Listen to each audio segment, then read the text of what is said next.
Good morning. Welcome to Market Wake Up. My name's Jordan. This is John, and you're in the one-stop shop to get up to date with everything you need to know before you start your trading week. We're here to break down the macro mumbo jumbo, give you a little bit of actionable insights, and talk about what's changing in the market. And today, we're talking about your home ground, John. I'm going to have a little bit of a chat about the pound. I know you're probably excited for it. I might even pull the trigger on this move, but there's a few different angles on this play I'm going to share. I'm going to tell you all about it. Let's get into it. Welcome to Market Wake Up.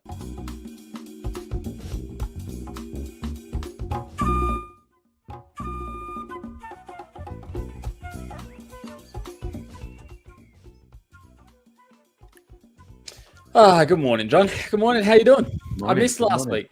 You did miss last week, yeah. It was a bit nerve-wracking from my end, I must admit. I don't know what it is. The market wake up makes me nervous.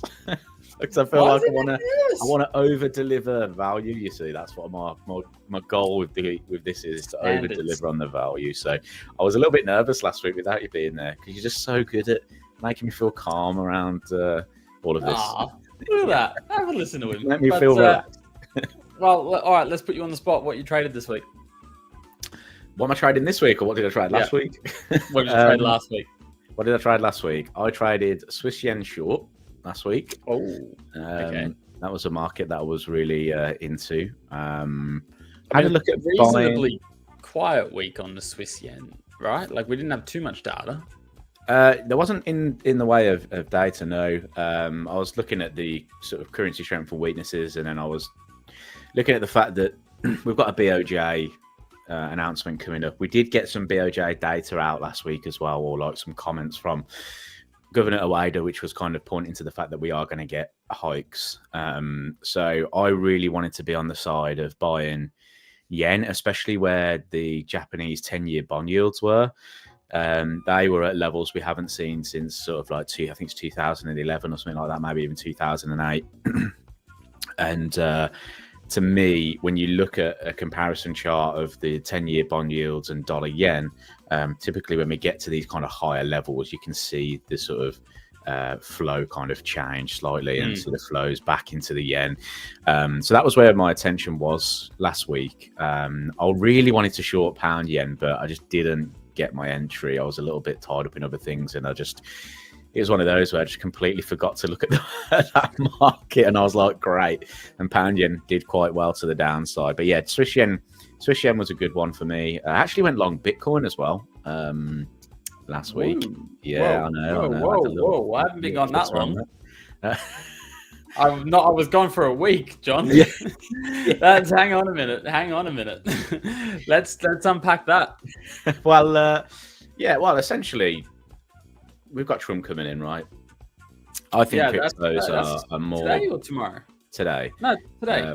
Yeah, it's today. Yeah. So tomorrow in my time zone. To sort of screens, I guess today, just listening to speeches. I think.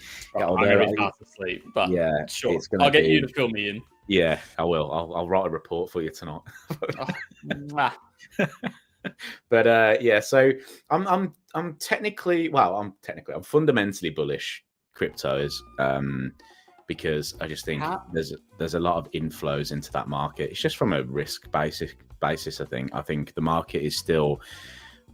We saw the switch back to risk on essentially, because what I was looking at was stocks were declining, and I was looking for the rebound. We talked. You just muted yourself in. Just like to unplug myself. You know what my microphone's like now. I'm in a fishbowl. Here we go. Yeah, your mic. Yeah, am I back? Is that better? Yeah, there we go. You're back. I need to stop using beauty of being live, huh? Yeah, exactly. But yeah, essentially, I just felt that the crypto market in general was bullish with the risk-on sentiment in the market. We looked at the VIX. The VIX was rallying. I said to the guys, look, when the VIX rallies, we tend to see this pullback of the VIX, and that's where an opportunity for me is in terms of risk-on sentiment. So I wanted to buy the S&P 500. But I missed that move because we had data last week, and I think it was the CPI data out of the US, which basically spiked 2.9. Yeah, up 0.2%. Yeah, and it spiked the S&P 500, so I couldn't really get an entry off that. I don't really like buying on news candles because sometimes we can see them retrace. So I did nothing there, and I thought, okay, if the market's going to switch risk on, what correlates with that in my head? Bitcoin for me is one of those assets that does that. So I went and bought Bitcoin and traded it up to the 100K level and took profits at 100K because I don't really want to hold it above that. Although now it has rallied above it. So classic. Brilliant. Classic. You made your money, you did your trade, you stuck to your analysis, and you took your profits. So what happens next it doesn't matter. No, fair play. Actually perfect time to be talking about risk on, risk off, because I just did a video on risk on, risk off. If you guys haven't seen it on Market Wake Up's channel, you'll see a big smiling Jordan with a risk on and a risk off. I run you through how I look at it, how I measure it, and tools you can see to really get a gauge of when you're going to change from risk on to risk off. Worth a watch. I enjoy talking about those things just so more people are aware of it. And while we're on touch with just talking about the rest of the channel, we've got a special event coming up late next week. We're going to be giving our best trade ideas for 2025 with a special guest as well. So you're going to get 6 trade ideas completely free. Top link in the description. Head over there, sign up. You'll be met with us on the other end, giving you a load of trade ideas on the 29th, so 9 days out. So if you guys are interested in that special event, feel free to come join in, completely free. Right. Other than that, let's get into freshly squeezed. Yes, we already kind of touched that we had CPI last week. I was a little bit out of the game as well. We did also see the Australian unemployment rate uptick. We saw the retail sales in the US downtick and the retail sales in Britain really downtick, not just a little bit of a downtick too. But overall, prices weren't overly volatile. Looks like US dollar, Japanese yen, standard, got the most volatility over the week. Other than that, there wasn't anything too crazy from what I could see and what I was digesting. Anything grabbing your attention as we look ahead this week?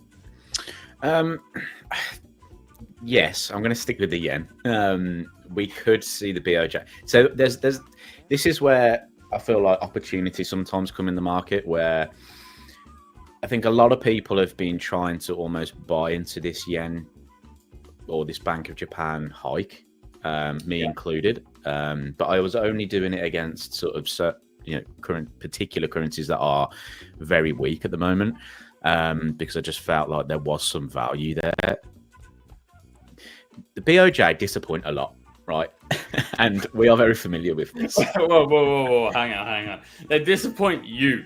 They disappoint me a lot, yes. They disappoint me a lot because sometimes they say they're going to do something and then they don't do it. No, they do. They just do it sporadically in a month and 13 days' time. Yeah, exactly. So have you got the seasonal on that?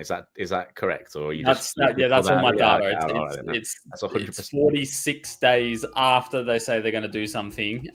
Just when John says they're no longer going to do it, that's when they'll do it. I don't know what it is. I must be such a good signal on that. I think I might just start a broadcast channel of just I'm going to do this and then take it with and see what happens. Your mic's gone. Whatever you've done. It's gone again. Oh no, you're back again. No, yeah, you can hear me, right? Yeah. Okay, cool. But yeah, I think this is an interesting coming up because meant to hike 25 basis points. That's the highest level for a while. I think that's the highest level since 2008, actually. That's a lot when we're talking. I know for any other economy around the world, that seems like a normal thing we do every 3 months. But that's a lot on its own. But then adding that to the Japanese economy as well, that is a lot. Yeah, it's a big move. And like I said, the last time we saw this was 2008, and look what happened there. Yeah. I would put this for people who are staying up to date with the US economy and the British and the Australian and the Canadian. I'd put this on par with like a 75 to 100 basis point move in terms of relativity. It's like the Fed coming out and going, hey, we're hiking 100 basis points. You're going to be like, what? That's a full % in one go. Yeah. In terms of relativity with the Japanese economy right now, I'd say 25 basis points is that aggressive. Yeah, I think it's fairly aggressive. But the problem with the BOJ, like I said, is they don't tend to do what they say they're going to do. So I think the BOJ have been waiting. They've been seeing how CPI develops. They've been seeing how other inflationary pressures develop. It is growing, so they're going to have to act and do something. But they've been waiting for Trump to come in. They've been waiting to see what the tariff situation is going to be. Like most other central banks as well, I feel they've been trying to just keep a close eye on that. Now that's kind of coming around. Are the BOJ going to hike this week? I don't know. And I think that could disappoint people. And I think we might see a little bit of two scenarios, basically. If we do see the hike, I actually think we probably will see some yen strength because they don't typically hike that often. So, I feel like that would be a sentiment of, okay, well, yeah, they are hiking. Let's get involved with that. But on the other hand, on the flip side of that, if they disappoint, I think they might be like, this is the same situation again where the yen have disappointed, Bank of Japan are disappointed. Let's get out of that for now because we don't have a definite, essentially. Yeah, it's a tough situation because trying to predict the market reaction to this is the issue. Now, we saw how over leveraged everyone was when the carry trade unraveled, which put a lot of caution on the carry trade. So I don't really think that's still valid. I don't think there's many people attempting. If you are, you've got balls of steel, or you're an idiot. It's one of the two. I don't know which one. I'll let you guys decide. But it's one of the two. And so a lot of people will think, okay, 25 basis point hike, Bank of Japan, that's going to ruin the carry trade. But I'd argue that's already done. So I don't think you're going to get the influx that we saw last time in people getting out and really buying up the Japanese yen. But at the same time, I don't see this being weak. I don't see it necessarily being seen as a bad thing for the currency. So trying to gauge where people are going to react, boy, I don't want that job. I've got that job, but I don't want it. No. Yeah, exactly. Yeah. If I had to swing, I'd say it would be bullish, but I don't think it's going to be strong. No. Well, this is the thing. I don't think we're going to see like a massive move. I don't think we're going to see something that's going to be like, oh my God, have you seen that? But at the end of the day, I feel like the yen is a market for me, which I like the strength of. We saw some vulnerabilities in the stock market through December, and the yen benefited from that because it was, again, going into that sort of risk flow. So for me, I was like, okay, if we are going to see that sort of continuation, then the yen could start to strengthen. Now we've seen it flip risk on. The yen is still strong. The yen is still strong against most currencies. So that to me is quite interesting, despite seeing the volatility index kind of fall. Because I think last week we all had a guess in chat. We were like, "Where's the VIX?" And we had the little guessing game, and I absolutely nailed it. I said it was 22, and it was like 21.9 something. No, I swear I didn't even look.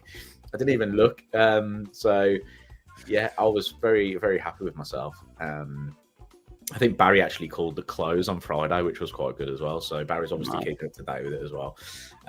So yeah, it was a good little call there. But to see that then come off now, it's a hard balance to find that risk on, risk off at the minute. Because I think with someone like Trump coming in, a turn of the word could just be something, and we've seen obviously some de-escalation in the Middle East in terms of sort of Israel-Hamas situation as well. Although I feel like the media's or the market's probably not too focused on that right now. No. We have seen a little bit of de-escalation there as well, which could also feed into a little bit of risk. Yeah, it's tough always. I have a look at Trump coming into office, and while a lot of people see that as skepticism, I see it as a risk on. Like, I am more confident on where he's going to go right now. That's not like, I don't know what he's going to do, but I know he's going to want to bring some kind of tariffs. I don't know how he's going to do it or how his processes are, but I know he wants to make America the center hub. I know he wants to promote cryptocurrency.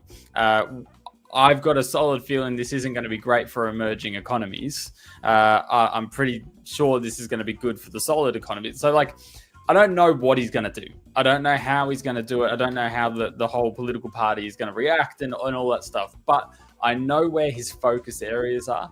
And that, for me, gives me an element of risk on to know that, well, actually look at those companies which are really situated in the US and they're likely moving into a good spot. Look at those people that he's surrounding himself with, Elon, even Zuckerberg's getting one-on-one meetings and things like that. Like, while people are like, oh my God, what is going to happen? This is crazy. As an investor, I kind of go, well, if I were him and I spoke like him and acted like him and wanted what was best for America, what would I do? And you look across the board, and it for me, it just goes, well, let's invest there. Let's put some money there. Let's put some money there. Let's put some money there. So I feel more obliged to go risk on, which is very against the media at the moment, which are all saying what on earth is going to happen. But I think it's actually pretty clear. Okay, I like it. I like that breakdown. Yeah. there's a random brain spurt from basically. Me, we're going to be following Jord all year. He's going to tell us where to go, and we're going to be sweet. Come 2026, we'll know if that was a good decision or a bad decision. So stick with me till 2026, and you'll find out. Yeah, well, there you go. There you go. Andreas has put a good question in.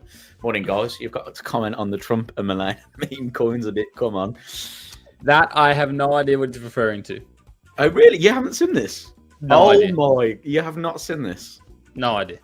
It is blowing up. It is blowing up. So basically, Trump has made something like $56 billion overnight or something ridiculous like that, because he's got a meme. He's got a meme coin called Trump. It's just called Trump. And yeah, they've basically become like billionaires. I think like they've surpassed the richest person on the planet by some margin, or something like that. Anyway, is it actually Trump? I don't know. I feel like it is, but I'm not 100% sure on if it is or not. I mean, he tried to do it with BJT, and now he's just done it with. Yeah, but it just shows you for me, it just shows you the vulnerability of a crypto market, right? Because how can a meme become something that people invest? I mean, we saw it a little bit a while ago with the Huck 2 girl, and now she's probably going. You put a lot of emphasis in that. I did. I wanted to get it right. You really pushed that one. And she might be facing jail now. So I don't know. Oh, there is a Mellor coin as well. There you go. There's a Mellor coin as well, and they've obviously blown up. And and this is the whole situation about wanting to make crypto the central hub in America. And everyone thought that it would take away from sort of Bitcoin, but Bitcoin has continued to rally as well. I think by market cap, they're in the top 10 now, and in terms of market capitalization of cryptocurrencies, which just seems wild, because I think now they're being introduced into sort of Binance and maybe even Coinbase and places like that now. I can confirm they're listed on TradingView through Bybit, Binance, and MEXC. There you go. And Barry's just confirmed it as well. Yeah, it's theirs. Trump coin, 13 billion market cap. And I just don't. That to me is that is the Wild West, right? Because somebody can just make a coin, they become overnight millionaires, billionaires if they've got enough influence in the market. But I don't see how it's a smart decision. I really don't. But it's one of those where I could be looking back in 20 years, going, God, I could have made a lot of money there. No, and it happens all. And it sucks for us as not crypto traders. Well, actually, you got an open Bitcoin position, so I think we can class as diversifying. But when we had the whole original crypto boom, and a lot of people who had never invested before were making lots of money, the first person they wanted to vote to were me, because I was the one going, I don't care about it. So I'd always get a message from a friend being like, oh, look, I made $4,000 on this, and I'd be like, great, it's still a piece of shit. But I think it'll be another that it's the same thing with influence is power, right? And you can sell. You've seen with Elon, you can sell whatever you want. He sold flamethrowers, right? Exactly. Influence is power, and cryptocurrency is allowing people to just milk that so much more, rather than tangible products. Just literally, it's not even a coin. It's a server. I'd love to bring someone on the show that actively buys this. As a retail trader that's sit down and gone, hey, this is worth my 10 grand. I would love to chat to someone and figure out what. Now I know what their answer is going to be. Well, because it's going to go up. Because that everyone else is buying it. So if I buy it, but that works until it doesn't. And I'd love to understand what the plan is there. But nevertheless, let's get out of cryptocurrency world. Let's get back into what we like to do, what we like to talk about. And for the big bite today, I want to run you through the pound, as I discussed. Now, tomorrow's a big day, claimant count change tomorrow for Great Britain, which essentially is unemployment benefits. Who's claiming unemployment benefits? And the pound's in a bit of a sticky situation at the moment. Recently, it's not been performing too great. It's down 9% over the past three or 4 months, I think it is. Let me go ahead and bring it up here so you guys can see it. There you go. There's the pound over the past few months. As you can see, I was looking at Trump up here at $58. Let me get rid of that because it's going to distract me. No, get rid. I don't want to stay it. You went on it. You can't pound US dollar, right? Everything about this, I'm gonna dive into a little bit of technical analysis. We're going to talk about claimant count change coming up, and what's happening in there. But this is, as I said, there's various points of data that I've found interesting that has led me to believe a probability in where we go next. But I'm not like, this is going to happen. This is the analysis. This is what we need to do. I'm open to feedback. And that's the beauty in this. I want your feedback as well, John, with this. But I'm looking at Great British Pound US dollar. Now, if I look at this technically, I want to buy it because I'm that way inclined. I want to go against the crowd. When I see this moving a certain direction, I want to fade it. Okay, we're down 9% over the past 3 months. That's quite a lot for the pound. Moving straight into the area which we bounced off in October 2023. We haven't been at these prices since 2023, and even lower than that, you can see where I've marked out there. We're looking at March 2023 when we've been around these prices. Now, straight away, I'm looking at these two going, can I get a rebound? I want to buy them. This analysis is going to challenge that. I believe we're going to continue this downfall, both on a technical position and on a fundamental position, and I want to share why. Now, the first things first is actually having a look at the claimant count change. Okay, we're forecasted to get about 10K in there. Now, over the past few months, we've been pretty much flat at zero. This will see an uptick, but it's a very small uptick compared to previous results. I had a look at the unemployment rate for the UK as well. And currently we are sitting in I want to say okay position. When you look across all other economies, it is all right. That's probably, would you agree? Yeah. 4.3%. Yeah. Is all right. Right. Here's the kicker. The forecast for that is to go out to 4.7 through 2025. So analysts are predicting that the unemployment rate will uptick. Not so much claimant count change, but the unemployment rate. Now, I tried to have a gander earlier with my chart overlays. You know how I like my chart overlays. John, it's been a little minute. Yeah, welcome to the chart overlay. I tried to get a bit of an idea. Okay, what's the correlation between the way that the British pound moves, when you have a look at the claimant count change and the unemployment rate? Okay, so the unemployment rate here is the yellow orange line on your chart. The purple line is a claimant count change, and of course the candlesticks are your BXY, or your Great British Pound currency index. Okay, so that's indexed across all assets. I was having a look through. Now, it's really hard to look at correlations when you've got the 2021 ordeal that happens evidently. But one thing I did notice is the price action and the unemployment rate tend to correlate. Really, through the last 3 years, you can see in this area here, the correlation between these assets is pretty good. The price chart moves first. Throughout the past 3 years, the price chart goes first. I know it looks the other way when you're looking at it here, but trust me, the price chart goes first. And I found this super interesting. Now, this isn't up to date. We've had a couple of more releases since then, and we are forecasted to come down a little bit before we go higher. Now, that's a really interesting, because that's one of the things that challenges my analysis of this coming right the way back down here, and that's ambitious. I am predicting to come all the way back down into the 111s, the 114s, right the way down. We're at the 122s at the moment. I think we are. What are we? We're at the 121.6. I want to bring it down to the 114s.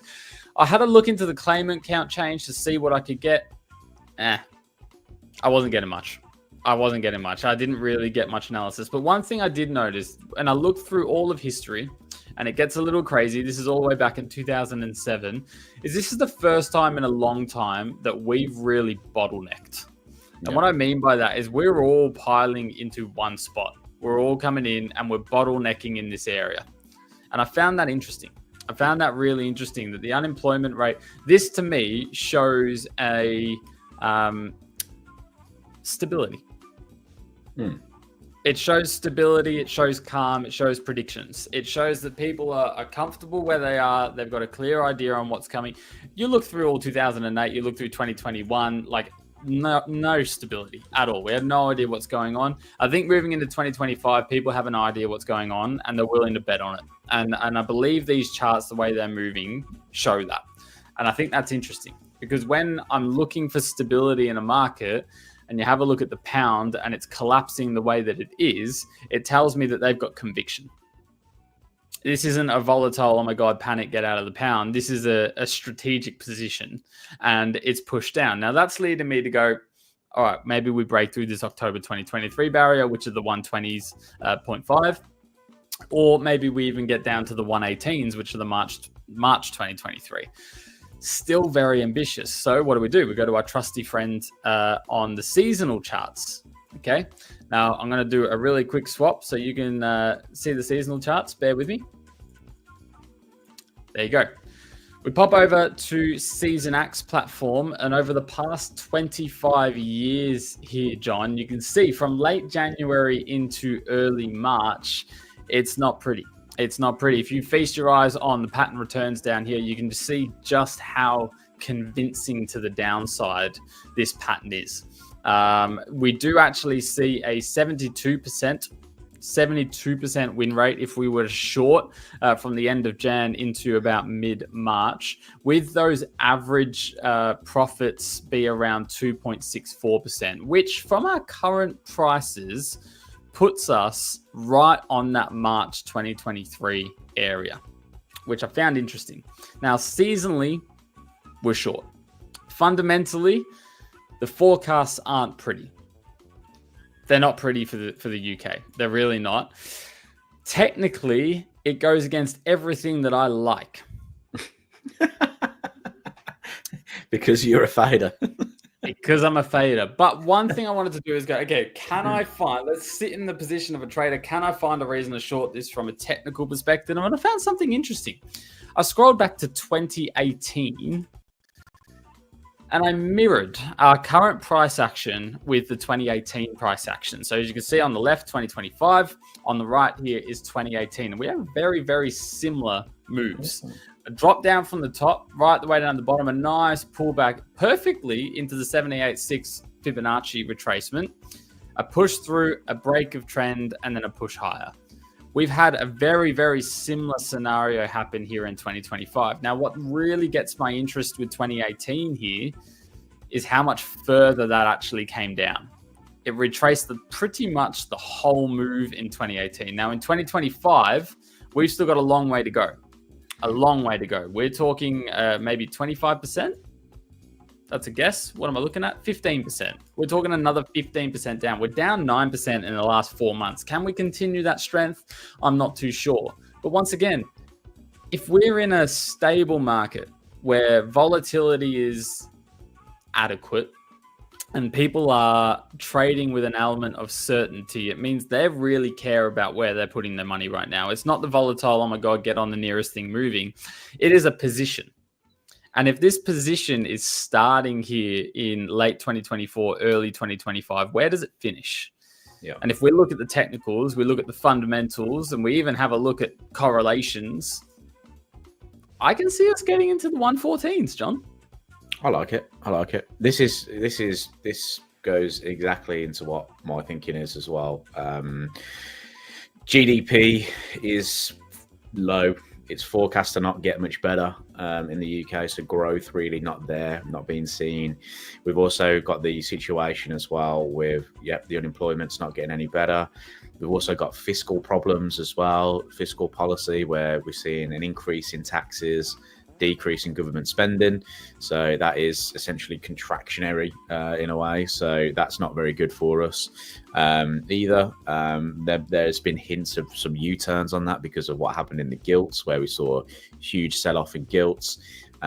So the UK's outlook right now is not looking fantastic. Hedge funds are even agreeing with you as well. They're selling at their highest levels for the past 6 months. So that's something to consider as well. So there's a lot of pressure on the pound at the moment. I actually, sorry, you want to jump in?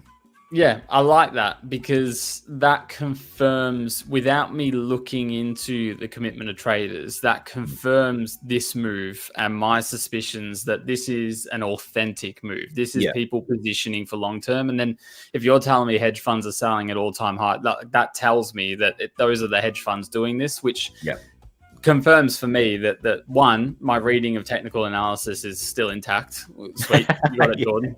Good stuff. But two, that is an authentic positioning push, not a volatility react. Yeah, no, absolutely.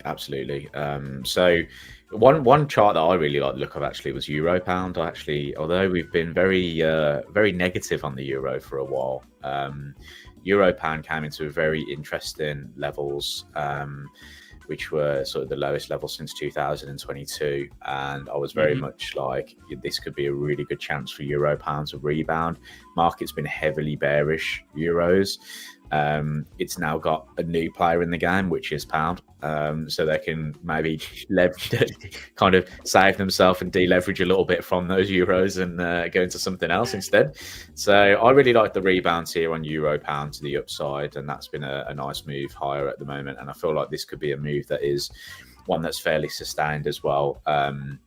Hedge funds still heavily short Euros, but what we tend to see is when they're at significant levels, they start to taper back a little bit, and that's what we are seeing in the reports. So I like the idea of a little Euro Pound uptick at the moment. Did you see the FTSE, by the way?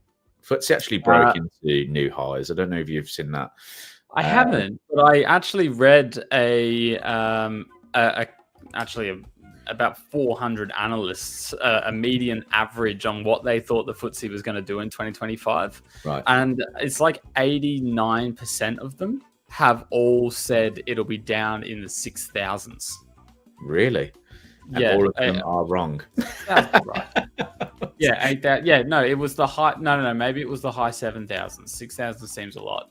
Yeah. But I remember seeing it, and it was, the forecasts were not great. By Q4 2025, they were not happy. Yeah, I think the problem what you've got with the FTSE is 70% of their revenue is from the US. So I feel like actually if the US performs pretty well this year, I don't think the FTSE is really going to see any kind of downside. I actually think the FTSE is probably going to do pretty well in terms of, just because if there is a pound US dollar fall, then FTSE, I feel will probably benefit from that the most. If you look at sort of, broader markets, FTSE 250, where you've got the smaller companies in the UK, they're going to be battered hard by this. But yeah, you don't tend to see the FTSE react negatively, because I know a lot of people, I've had a lot of questions about that recently, about why is the FTSE going up if the UK is in a hole, and it's because the FTSE is more about international trade more than anything, and we do a lot of business with the US. So I think if we do see maybe like some harsh tariffs on the UK, maybe that could be something that then filters through to those type of companies. But at the moment, I think the FTSE is still a market that could continue higher. Yeah. This is the FTSE seasonal chart here. You can see January, February, March. It's not overly pretty. The end of March the middle of March is when you really want to be buying on a seasonal play. 76% up there. But moving through mid-Jan to late Jan, it's not pretty. You get a little uptick at the end of Jan into Feb. It's actually got a pretty good win rate over 25 years. And then you get a good sell-off from mid-Feb into mid-March as well, which honestly I wouldn't read into actually too much, because you can see the heavy aggregate that's got. If I were to actually just quickly let me go ahead and remove 2020. Yeah, okay. Not actually that bad, but still a reasonably flat area. January, Feb for the FTSE. It's mid to early March when it really kicks in, and you can start looking to go a bit higher. And I want to trade more equities this year. I want to trade more equities and indices this year. I've been really inclined to do so, and to do it more involved with market wake up too, and spread and diversify a little bit, because I think it'll be an interesting one. Yeah, I mean, I'm not a huge equity trader. I must admit, you kind of use it more of like from a season, not seasonal, from a sentiment sort of play for me. Yeah. So I don't trade them all that often. I learned very early in my career never short stocks. So because I got burnt a ton doing that. So I don't want to. I didn't touch them since. So I do buy them on occasion. But I wouldn't say I'm a heavy equity trader, but that's something I do want to try and kind of expand my portfolio into. I'm very much a currency, commodity, energy guy at the moment, so I would like to get into a bit more equity stuff. 1 + 1 = 0. Here we go. You got anything on your outlook this week for a take it to go? Anything you're looking at potentially jumping into this week that's caught your eye? Nothing really. I think I'm still kind of eyeing up a little bit of a New Zealand dollar rebound. That's something I'm still trying to eye up, because COT reports are at the levels we've never seen in history. It's very similar. It's kind of giving me the air of what the CAD was doing in August of last year. So we're at very similar levels of that. The problem I've got with it is, how are we going to see Kiwi rebound? Because yes, we've got these extremes, but that doesn't mean it's going to rebound right away. There needs to be some kind of positivity coming out of somewhere, probably China. We did see industrial production in China jump higher, 6 to 6.2%. So there might be some rebound coming in China of some kind, and if that does, then I think I will be a buyer of the Kiwi. But I kind of like it against weak currencies at the moment. I'm favouring Kiwi Swiss upside, pound Kiwi downside at the moment, so I'll be looking at those. Easy guys. Keep an eye out on our YouTube channel this week. We've got a few videos coming out. I've actually just finished up working on a video of my top 5 macro trading tools. I didn't say macro, but they're advanced trading tools, which a lot of retail traders don't know. I'm sharing a little bit about that later this week. Stay tuned. We've also got our monthly webinar. Top link in the description. Head over there, sign up. You'll see us there on the 29th, giving you our best trade ideas for 2025. Have a fantastic trading week. John, you too. And I'll see you next Monday. Peace. Cheers.